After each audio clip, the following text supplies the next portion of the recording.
This is GM Word of the Week, and I'm Fiddleback. Ninjato. Upon waking from our lo mein-induced torpor following the second anniversary celebration we alluded to 2 weeks ago, which is why there was no episode last week, upon returning from our second anniversary celebration, we discovered an email in our mailbox regarding a correction we had missed. A listener named Brandon sent us the following. I'm certain someone else has alerted you to the fact I'm shortly about to expand upon. I feel especially Johnny-come-lately as your Katana episode was posted well over a year ago. However, I recently listened to your newest Lost episode, and I believe the perhaps somewhat trivial issue I wish to clarify has not come up as of yet. And so I feel an enormous sense of pride as well as an overwhelming nitpicking fanboy embarrassment. In your Katana episode, you specify twice that Leonardo of the Teenage Mutant Ninja Turtles wields twin katana. While this is widely accepted, it is not correct. Leonardo actually carries a pair of Ninjato. These weapons are, simply put, straight-bladed versions of katana. Interestingly, as there is no historical record of such a blade ever being used, it's believed this weapon was created by 20th century filmmakers and later adopted by Kevin Eastman and Peter Laird, the creators of the Ninja Turtles. Thank you eternally for reading my nonsense. I absolutely adore your podcast and have recommended it to every word nerd I know. I look forward to your future content. Thanks, Brandon, for your email. It's clear you feel very strongly about this, and if this were just an issue of a fake Hollywood weapon of ambiguous existence, we'd let this go. But you, sir, challenged our knowledge of the Teenage Mutant Ninja Turtles. And that is something we simply cannot ignore. In short, them's fighting words. The problem is Brandon has made two very definitive statements about two very non-definitive things that people think are more definitive than they are. Both the Teenage Mutant Ninja Turtle franchise and the history of the ninja are complex and vague, and they are actually inextricably tied together. So let's talk imaginary turtles and non-existent ninja swords. And while we can't prove that the Ninjato did exist, we can defend our statement that Leonardo's weapon of choice is properly called the katana. First of all, if you somehow missed the last 30 years of pop culture and don't know what we're babbling about, let's begin with the Teenage Mutant Ninja Turtles. The Teenage Mutant Ninja Turtles are exactly what they sound like. They are a team of 4 turtles mutated into intelligent, upright, standing humanoids. They're approximately 15 years old, and they've been trained in the art of ninjutsu by their master, a mutated humanoid rat, or ratoid human, named Splinter. They have several allies, including a television reporter or laboratory assistant or 15-year-old high school student named April O'Neil.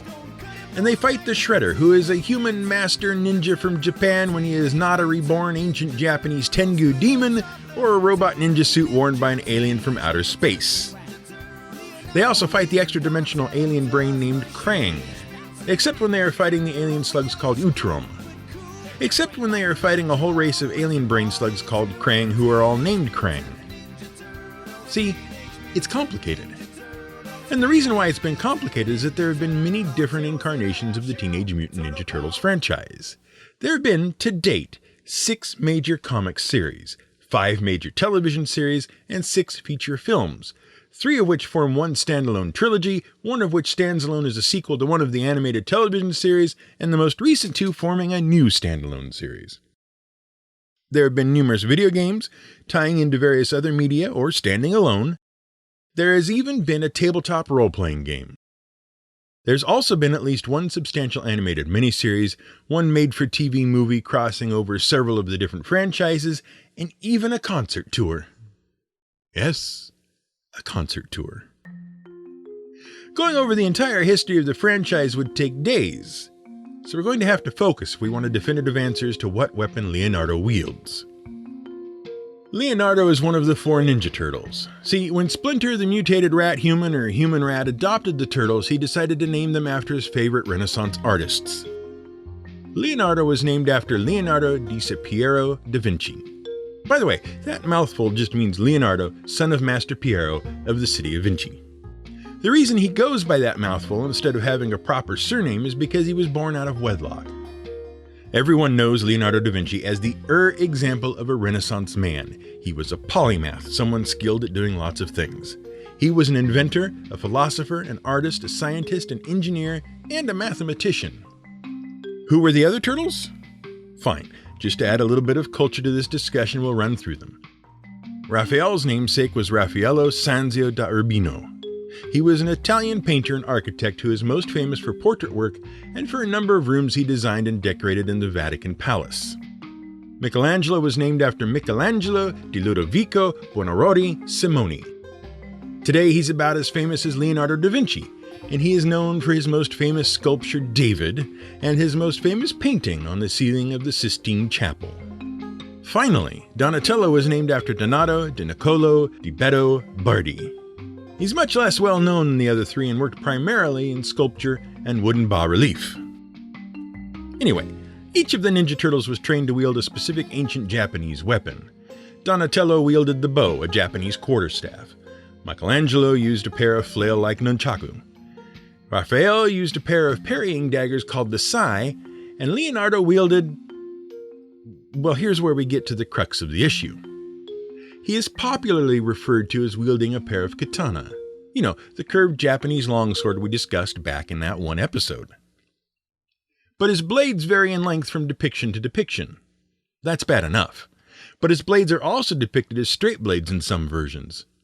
And, in fact, the depth of the curve varies substantially even when his blades are curved. And this isn't insignificant. See, the thing that makes a katana is that it is a curved, single-edged sword. No curve, no katana. So which version is right? Which one is definitive? To answer that question, we have to discuss the history of the franchise, and the comic book industry that spawned it. To say the story of the Teenage Mutant Ninja Turtles franchise begins with comic artist Peter Laird and Kevin Eastman wouldn't quite be accurate. The story really begins with a countercultural revolution in the comic book industry that began in the 1970s. In our episode on Adamant, we described how the comic book industry struggled against accusations of encouraging juvenile crime and violence in the 1950s, and that the result was the creation of the Comics Code Authority. That was a voluntary self-censorship program by comic book publishers to avoid gore, violence, and sex, and that heralded the Silver Age of comics. But by the 1970s, a counterculture was starting to grow in the comics industry. In the mid to late 1960s in the United States, anti-authoritarian movements and the civil rights movement were coming to the fore. Big social changes were happening, and as a result, the Comics Code Authority started to lose power. Comic books were starting to tackle more complex social themes. The stories were becoming darker and with higher stakes.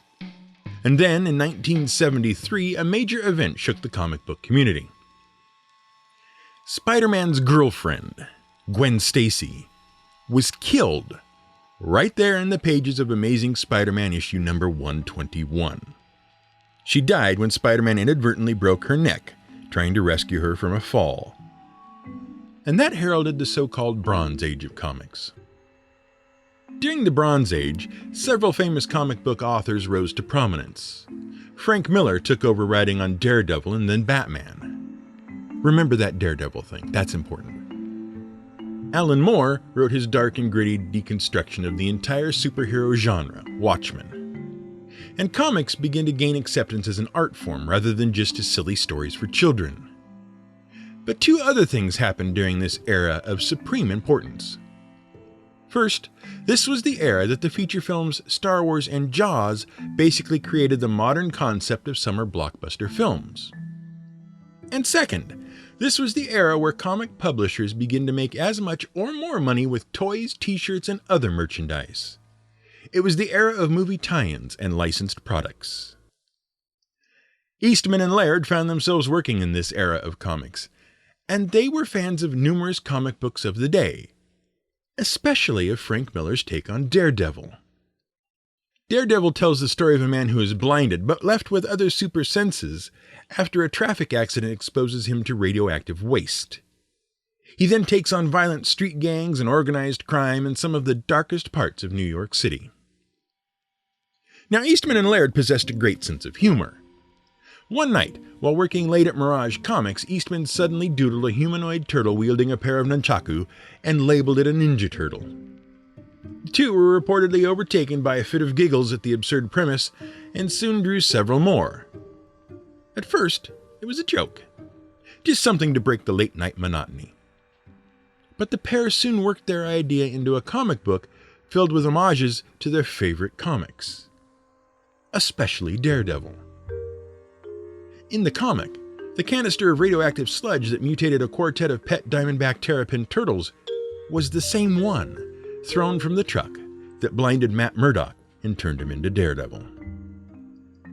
And by the way, if you're a Turtles fan and think the Foot Clan is a strange name for ninjas, that's an homage too. It's a reference to the Hand Clan of ninjas that Daredevil occasionally encountered. Originally, the pair intended for the comic to be a one-off spoof, a send-up of overly dark, gritty comics that juxtaposed a ridiculously silly premise with noir-style narrations and extreme violence. But the comic caught on in popularity.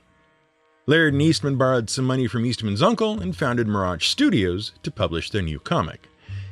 And the comic book garnered a cult following, though it was far from a household name. This is where the merchandising thing becomes important. In 1986, an agent named Mark Friedman was looking for new properties to turn into licensed merchandise, specifically figures and toys. And he came across the Teenage Mutant Ninja Turtle comic books. He approached Eastman and Laird and put them in contact with a toy company called Playmates. Playmates was willing to produce Ninja Turtle action figures and toys, but they were concerned that the franchise wasn't popular enough to drive sales of toys by itself. They proposed an animated cartoon show based on the franchise, emphasizing humor over dark action and grit. Basically, a kid-friendly half-hour toy commercial. Just like G.I. Joe and Transformers. And just as with those shows, each episode was written to sell toys. In many cases, new characters were introduced as toys first, and then stories were written around them. And that cartoon show, which first aired in 1987, invented pretty much every aspect of the franchise that most people are familiar with today. From the color-coded masks, to the personality traits, to the catchphrases, to the love of pizza, to, well, everything. And in that series, Leonardo's swords were usually depicted as 3-foot-long curved weapons. We have to say usually, because the art varied from episode to episode somewhat, and because it was fraught with animation and continuity errors. But in the opening credits, Leonardo clearly wields katana. And in the most recent animated series, which premiered in 2012 on Nickelodeon and is still currently airing, it also depicts Leonardo as the master of the katana. But maybe you don't think those count as definitive. What about the originals? What about Eastman and Laird's original vision? Well, in the original run of the comic books, Leonardo's swords are depicted as too short and too straight to be katana. We don't dispute that. But in a piece of concept art signed by Laird and Eastman from early 1984, Leonardo's swords are clearly labeled as Ken sword or katana. You can see this art in Andre Virago's Teenage Mutant Ninja Turtles: The Ultimate Visual History. Eastman and Laird just don't know their Japanese weapons. They drew the wrong sword, but they meant for it to be a katana. We should also note that their use of Ken sword as synonymous with katana was also an error. Ken swords are double-edged. Katana have a single edge. And the tabletop role-playing game adapted from the comic book series in 1985, before the 1987 animated series, lists Leonardo as using the daisho.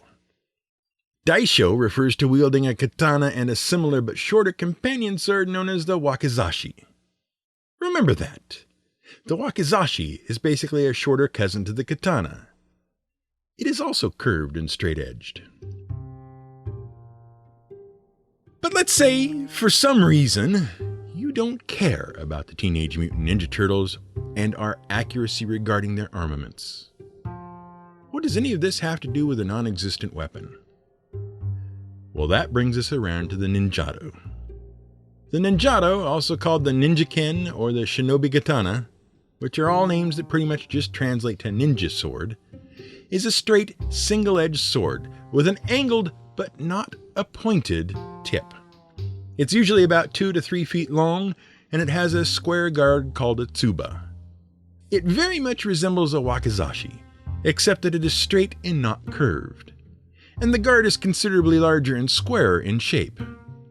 And since 1964, almost all pop culture depictions of ninja wield the ninja sword, not the katana. In 1964, in Iga City in the Mie Prefecture of Japan, the Iga Ryu Ninjutsu Museum opened, and it has since become one of the most famous repositories of ninja lore and equipment in the world. And that's appropriate, as Iga City is often called the birthplace of the ninja. In truth, Iga was actually the center of one of 2 broad schools of ninjutsu that came to dominate the art. The other was Koga. Thus, although there were many different ninja traditions based on the same framework throughout Japan, the Iga Ryu and Koga Ryu traditions were the biggest and most famous. Now, we've talked about ninja before, but the problem with talking about ninja is this: they were quite secretive and protective of their techniques. And that's because ninja were spies, saboteurs, assassins, and espionage agents for hire. Their art was known as ninjutsu, but ninjutsu was actually a collection of some 20 or so different combat, infiltration, and athletic techniques. And because of their mastery of stealth, infiltration, disguise, and gunpowder, they were often attributed with supernatural powers. The Iga Ryu Ninjutsu Museum's collections were a mix of bits and pieces of historical record and artifacts, as well as replicas and mock-ups. And among the replicas were several straight-bladed swords they called the Ninjato. At the same time, these swords appeared in a popular Japanese series of movies called Shinobi no Mono, or Tales of the Ninja. But the Ninjato really becomes synonymous with the ninja thanks to a self-proclaimed ninja master, an American ninja master, Stephen Hayes. In the 1970s, a theater major by the name of Stephen K. Hayes visited Japan to pursue his love of martial arts. In 1980, he returned to the United States after his visa ran out with his new wife Rumiko and self-proclaimed title of Master of Ninjutsu. Almost immediately, he began publishing books and articles romanticizing the ninja of Japan. He presented the ninja as an oppressed class of mystic warriors, constantly at war with an oppressive government. They were champions of the lower classes. And most historians will tell you that this is a load of bunk. While it is true that many Japanese leaders did employ commoners as makeshift spies and assassins, the Iga, Koga, and other ninja were true professionals. They were full-time experts for hire. And among the Iga and Koga families numbered some 90 powerful families and clans that were employed by the most successful members of the Japanese ruling castes until 1581.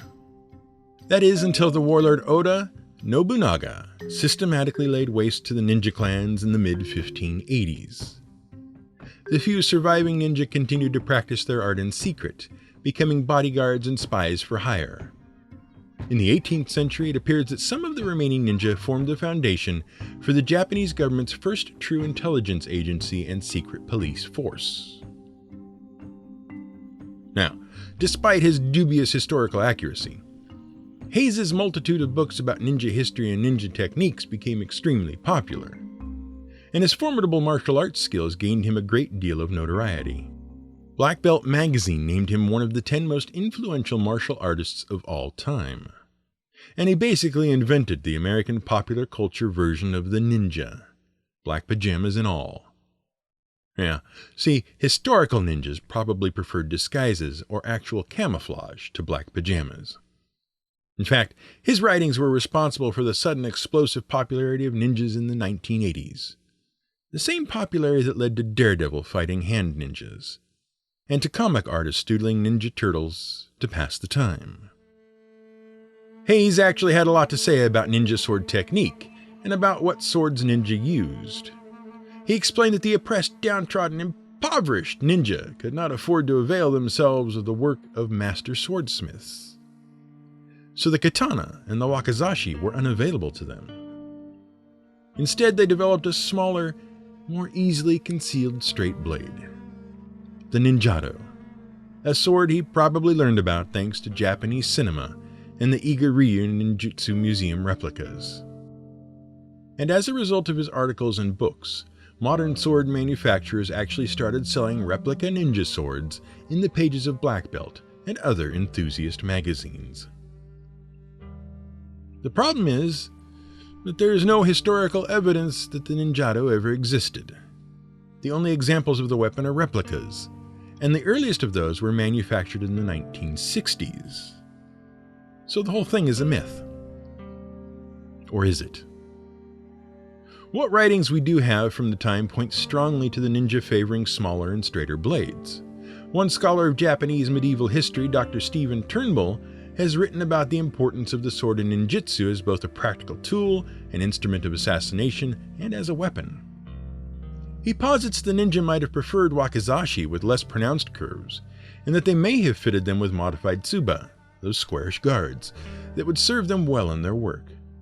And certainly, the successful ninja, king of assassins and assassins to kings, could have afforded those luxurious blades, unlike Hayes' impoverished rebel freedom fighter. Further, there are straight swords in the historical record that do more closely align with the description of the Ninjato.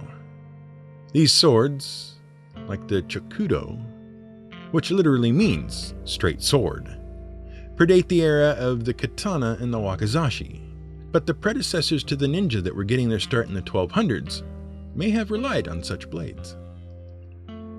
In the end, it's impossible to be completely definitive about whether the ninja used a special sword that was worthy of its own name, the ninja sword, or whether it should be called a modded out katana or wakizashi. While most scholars accept the Ninjato as a Hollywood weapon, a product of popular culture skewing our view of history, there are still some open questions around just what swords the ninja really did use. And it's also impossible to be completely definitive about the Teenage Mutant Ninja Turtles. There have been so many versions done by so many different people at this point that it's hard to be sure of anything. But we can say this much. Leonardo was meant to wield katana. And he has wielded katana. And he does wield katana. So, definitively speaking, we were right. Oh, and thanks, Brandon, for taking the time to contact us and giving us the chance to research and write this episode. This has been GM Word of the Week. It's written and researched by The Angry GM and produced by me, Fiddleback. You can support us on Patreon at patreon.com/GMWordOfTheWeek. You can find more at gmwordoftheweek.com and theangrygm.com.